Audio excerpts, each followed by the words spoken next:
நிராகரிப்பையும் அவமரியாதையையும் நீண்ட காலம் சகிக்க முடியாது. இன்னொரு இடத்தில் அது கிடைக்கும் போது அதை அது வேகமாக பற்றி கொள்ளும்.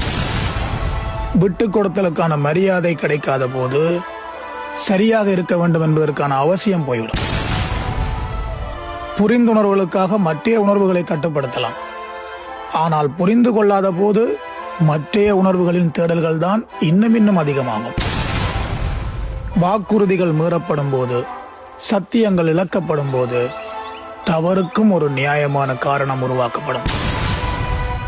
கடமை என்பது கட்டுப்பாடாக அடிமைப்படுத்தப்படுமானால் உரிமை என்பது சம அளவு என்று உணர்த்தப்படும். சில கசப்பான தருணங்கள் வெறுப்பை ஏற்படுத்தும். ஆனால் அது இன்னும் வலுவானால் அதுவே நிரந்தரமாகிவிடும். தேவைகள் பூர்த்தி செய்வதற்கான தொடர்பும் நோக்கங்களை நிறைவேற்றுவதற்கான உறவும் நீண்ட காலம் தொடர முடியாது. கடைசி வாய்ப்புக்கு பிறகு இன்னொரு சந்தர்ப்பம் கொடுக்கப்படும் எனில் அது அப்படியே எப்போதும் தொடரும். புறக்கணிக்கப்படும் போது விலகி போவதற்கு மட்டுமல்ல, சுயநலமாகவும் சிந்திக்க தோன்றும். எல்லாமே துர்நாற்றம்தான். ஆனால் சில குப்பை தொட்டிகள் வெளியே அழகானது. ரொம்ப நன்றி.